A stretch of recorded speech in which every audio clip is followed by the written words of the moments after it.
problematik yang lebih serius, lebih sistemik, lebih terstruktur, lebih masif tentang ketidakadilan yang sekarang ini produk dari kemaksiatan politik. Tadi Profesor Maksum menyebut zalimnya zolim atau zolim murokab itu. Zolim murokab itu tidak hanya pada sektor perekonomian, tetapi kalau kita teliti itu sumbernya adalah dari politik, faktor politik yang sudah dikuasai dan semakin didominasi oleh dua dominator. Dua dominator itu pertama adalah dominator oligarki bisnis, oligarki Taipan secara spesifik. Kemudian yang kedua adalah oligarki politik.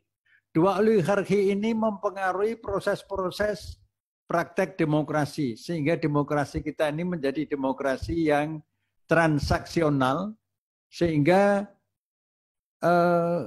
menutup secara rapat sekali tokoh-tokoh aktivis penggiat masyarakat, akademisi, tokoh-tokoh ormas, dan pemerhatian rakyat yang sekarang ini mazlum atau tertindas itu untuk bisa tampil dalam panggung-panggung politik karena proses-proses pemilu dan pilkada ini dikuasai oleh rentenir-rentenir politik. Sehingga kebanyakan yang berhasil maju ke panggung politik itu adalah mereka yang bermodal besar. Dan siapa yang punya modal besar itu?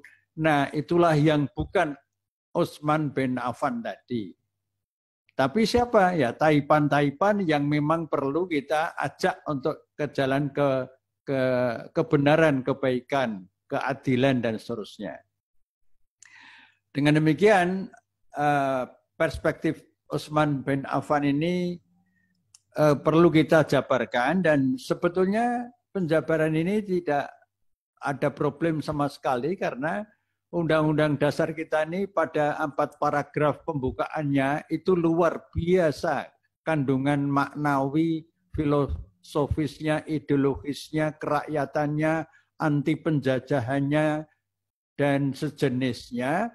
Yang itu kalau kita baca dan kita renungi, Masya Allah luar biasa. Tapi giliran sampai kepada politik perundang-undangan, kita lihat sekarang ini, tadi sudah saya sebut, RUU KUHP ada beberapa pasal yang mengancam demokrasi, yang mengancam aktivis, yang mengancam ormas. Nanti ormas kalau dinilai sepihak kebablasan bisa dibubarkan karena sudah ada undang-undang ormas. Nah, oleh karena itulah maka saya ingin mengembangkan apa yang disampaikan Pak Wawan tadi dengan menggarisbawahi Kiai Maksum tadi, bahwa pemimpin itu bukan hanya pelayan tapi juga pelindung. Dua-duanya di Indonesia sedang mengalami titik nadir.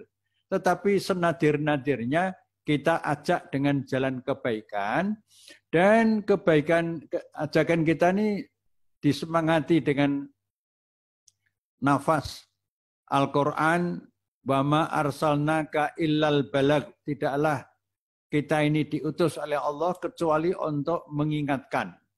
Nah, kalau diingatkan dengan berkali-kali dalam waktu yang panjang sekali dengan jalan kebaikan oleh masyarakat sipil, oleh ormas-ormas dan sebagainya, tidak mau, ya sudah. Tadi Pak Kiai Maksum mengatakan itu jangan-jangan nanti justru pemerintah ini yang mengundang adanya perlawanan secara kolektif. Tentu perlawanan moral secara kolektif, dan demonstrasi di Indonesia ini demonstrasi yang konstitusional dilindungi asal itu tidak destruktif juga. Hal lain yang perlu saya sampaikan ialah satu sisi kita berterima kasih, kita apresiatif kepada ormas-ormas agama yang kemarin di kantor pusat Muhammadiyah di Jakarta sepakat untuk menolak RUU haluan ideologi Pancasila. Itu bagus banget, itu kohesi yang bagus,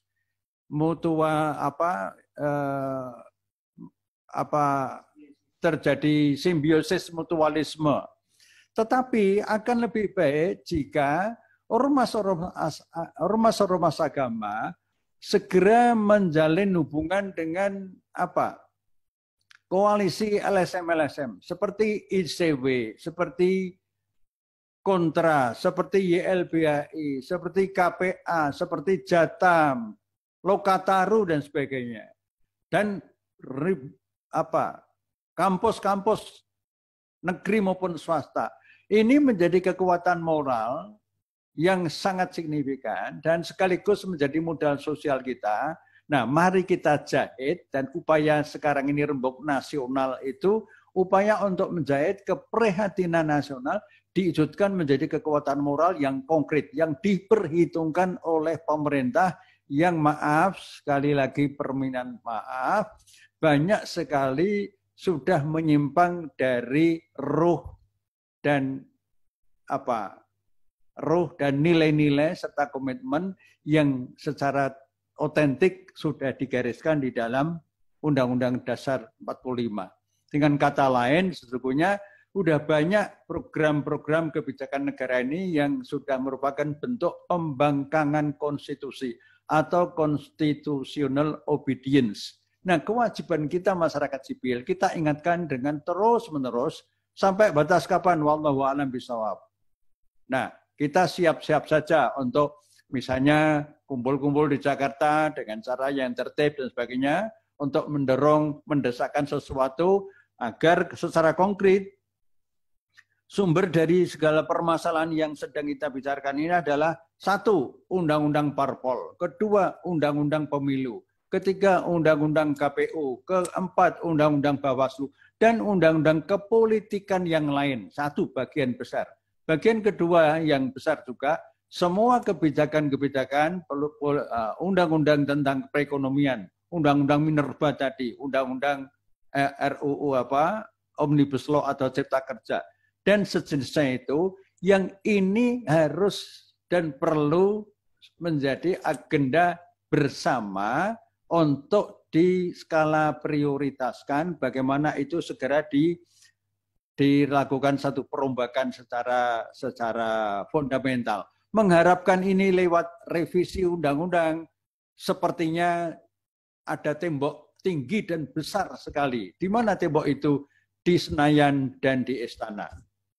Nah, sekali lagi ini sebagai closing statement, pimpinan Pusat Muhammadiyah ingin mengajak seperti apapun juga keruhnya situasi sekarang ini, tapi masih ada hati nurani pada Presiden, masih ada hati nurani kepada teman-teman DPR, masih ada hati nurani yang begitu kental pada masyarakat sipil. Yuk bergabung bersama-sama untuk menuju ke jalan yang benar, jalan yang konstitusional, jalan yang diridhoi oleh Tuhan yang Maha Esa. Sila pertama ketuhanan yang Maha Esa, yang akhir-akhir ini malah mau didegradasi di dalam RUU HIP itu ketuhanan yang berkebudayaan. Itu penistaan kepada Tuhan yang itu sebetulnya bentuk-bentuk subversif terhadap Pancasila itu sendiri.